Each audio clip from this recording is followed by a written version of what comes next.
Hello, everybody. Welcome to my talk. I know it's been a couple of weeks because, first of all, I didn't finish reading. Chapter 7 is a long chapter. There's some chapters that are small. This one was long. And so it took me a little bit longer. Plus, we were doing something for my parents. My parents' anniversary was last Saturday, and they are married 50 years married, and so proud of them and so happy for them that they got there. That's 50 years is a long time. But anyway, so we were busy doing that, and I was busy at work, and I was trying to read that huge chapter, which was a really good chapter actually. So the chapter is about increasing your income by valuing the life energy you invest in your job. And so I this was really good because it makes you think. For example, what is work for? It's to provide goods and services, to enable everyone to use and perfect our gift, and to do so in service to and cooperation with others. And then it talked about work through the ages, and how before money and before actual jobs like we have now, men had to go out and gather wood, and get buffalo or whatever for the protein, and the woman would go out and gather like vegetables and fruits, and they would do so, and they would spend like a day getting food and stuff, and that would last for 3 days. So in 3 days all they had to do was cook and play games and enjoy each other's company, and have fun. um, just be happy.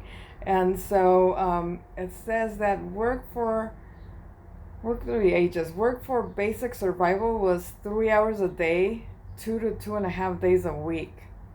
Um, Priority. And right now, work is priority because it pays us.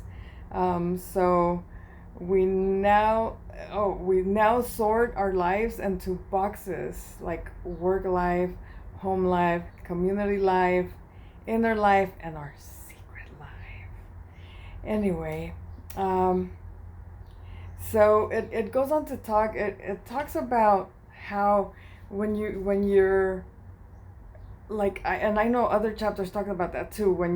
When somebody asks you, what are you doing? For example, I'm a buyer, but I'm not a buyer. I work as a buyer to make money, so I could pay the rent, pay the groceries, survive and be happy. But a lot of people, including myself, if you ask me, so what do you do for me? Oh, I'm a buyer, you know? And so we call ourselves our jobs, like what we do for a living. And the book talks about the reason you work is to get paid so then you could live, right? And let me read you these things. So the book asks, consider the following list of, well, no, that's the list of variations, but it asks about like what is the purpose of work, right? And then it lists all these things, and in all of them I thought, oh yeah, I work because of that, oh I work because of that. And at the end it tells you that no, that the the the question was, why do you work? And the only reason you work is to get paid. Because so people now, we see work as two functions: the paid function and the emotional, intellectual, psychological, and even spiritual.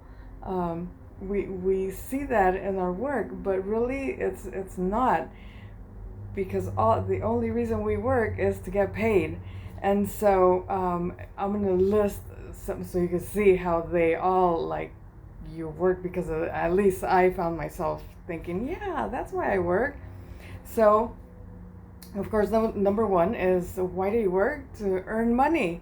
That has 5 bullet points, and it's to provide necessities, food, clothing, shelter, to provide amenities, comforts, to provide luxuries, to provide funds for others, philanthropy, and to leave an estate, to leave your kids some money, or a sense of security. That has 2 bullets. That's that your needs will be met, that your value as an adult human being is recognized. That's sense of security. So why do you work? Because of that. And that also, I say, yeah. And then tradition. To carry on a family tradition of following a particular profession, or to maintain a sense of continuity and connection with your past. Or you work for enjoyment, to be in contact with interesting people, or to have stimulation, entertainment, and fun. Or you work for duty, to do your fair share in keeping society functioning smoothly. Or you work for service, to make a contribution to others, society, and the world. Or you work for learning, to acquire new skills, and or you work for prestige and status, to receive praise, admiration, and respect from others. I really like when I get praised. I really like it, and the only place that I get praised, well, actually no, but it's because you're working so hard, and then when they applaud for it, of course you like it, right? Power. You work for power over people who report to you and follow your and follow your commands, or over the course of events influencing decisions. Socializing. You work to socialize, to enjoy opportunities to socialize with your coworkers, to meet the public and feel part of a larger community. Personal growth. To be stimulated and challenged, to expand your emotional and intellectual life. I like when people tell me, do you plan to retire?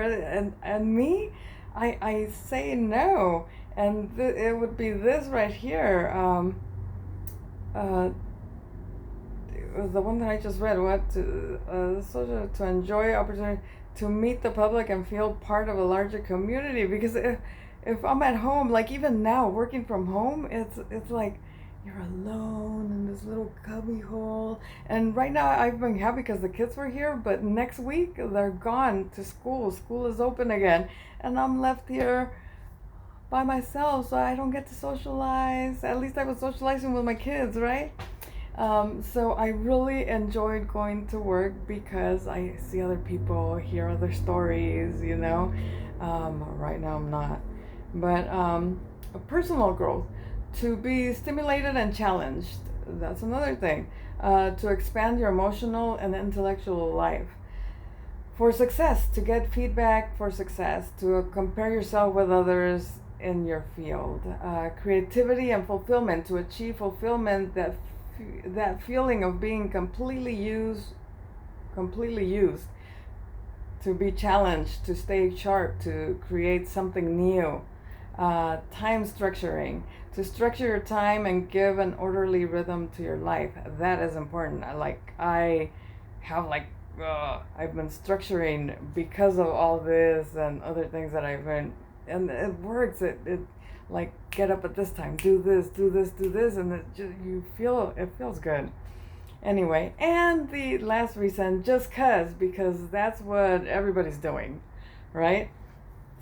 But those are the reasons that they gave, and they're all like, I think I work for all of those reasons because I feel good about a lot of those things.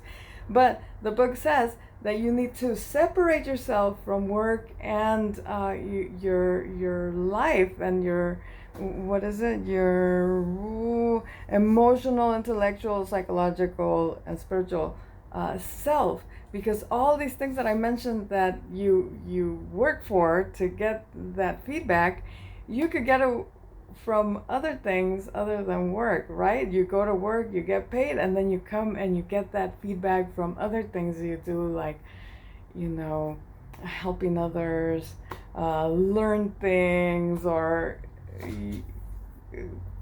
you know, helping your kids, helping your parents, you know, going and helping at a pet place, rescue, going to feed the people that need to be fed, or, you know, there's things that you could do for fun without having to be paid.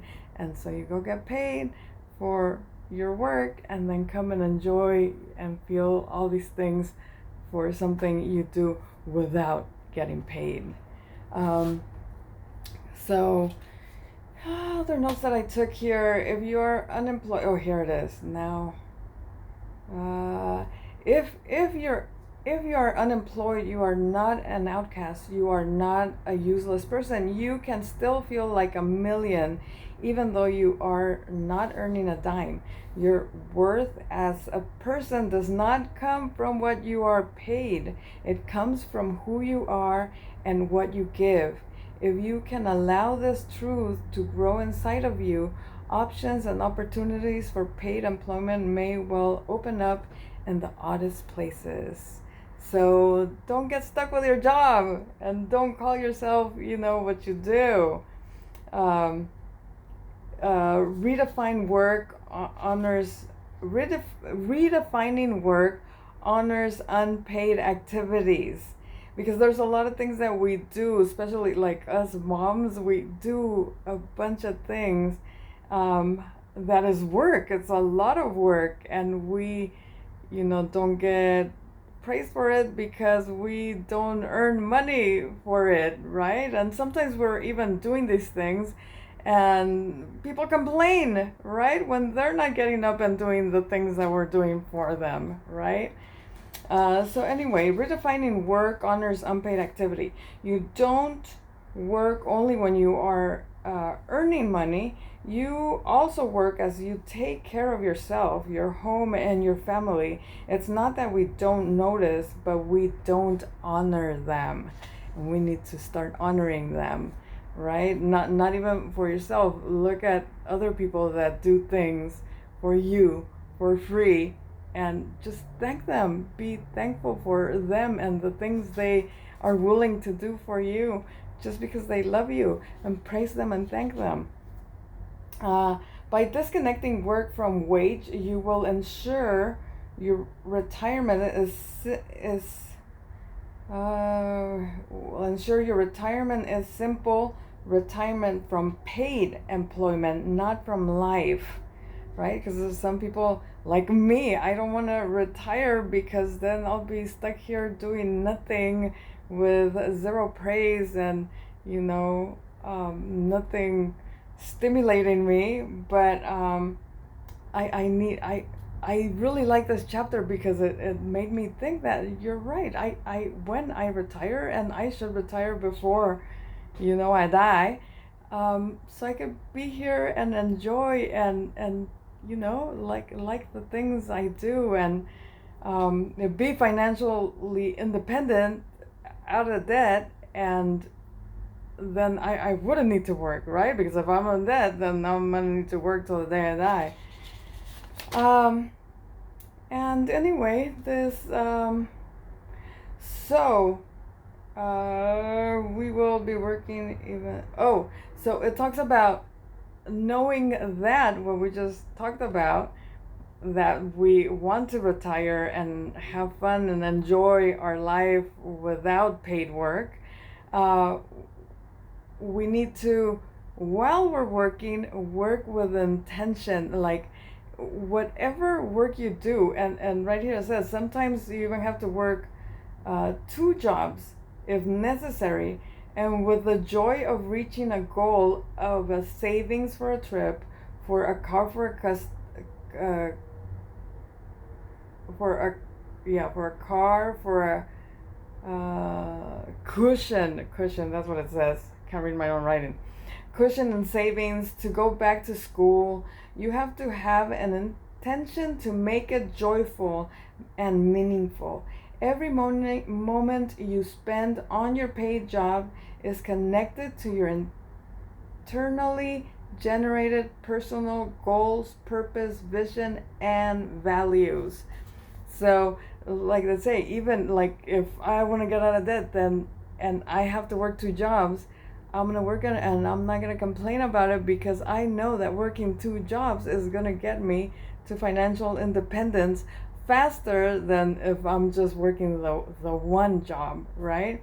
And if I were to work 2 jobs, I would do it happily, knowing, what I'm gonna get at the end of the tunnel. There's only one purpose for paid employment, and that is to get paid. People associate it with personal functional as well, but all these functions can be met and equally available with unpaid activity. Breaking the link between work and wages has as much power in our lives as the recognition that money is simply something we trade our life energy for. Valuing your life energy and increasing your income is the moral of the game, right? So it has a couple of stories where people decided, okay, well, I like doing this, so I'm gonna.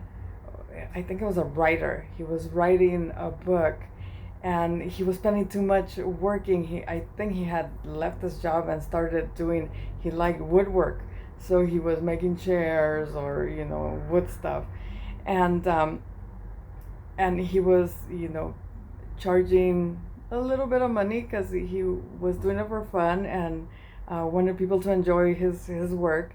And then but he had to work a lot to get his needs met, like rent and food and clothing and all that good stuff. So he didn't have as much time to write. So then he started charging more money for each piece that he made, so he would get more money and in turn have more time to work. Excuse me. And the pieces were really, really good, so people were willing to pay the extra funds to get a piece of the woodwork that he was doing. So there's a lot of ways to earn money without with things you like, not having to just work, do your paid job. And kudos to my job because I really enjoy it, and I enjoy it a lot because of the things that I read to you, the enjoyment, duty, personal growth, socializing, creativity and fulfillment. Those are all things that my job brings to me, and I enjoy it, and I like my check, and I think I would do it for no pay because it's fun and it gives me and when I figure things out, it's amazing, this amazing feeling of I'm so smart, or so I like my job, but I would like to retire before I die so I could travel the world. That is my thing. I do, which this book says that that sometimes you could just stay home and not spend your money on traveling the world, but that's what I want to know. I want to know other places. I want to know how it is on the other side of the world. So that is my goal, and that was chapter 7. I really enjoyed it. It opened up my mind, but I have 2 chapters left. I think I will have one ready for you next Thursday. If you enjoyed it and want to hear more, subscribe and hear more from me next week. Thank you for listening. Thanks.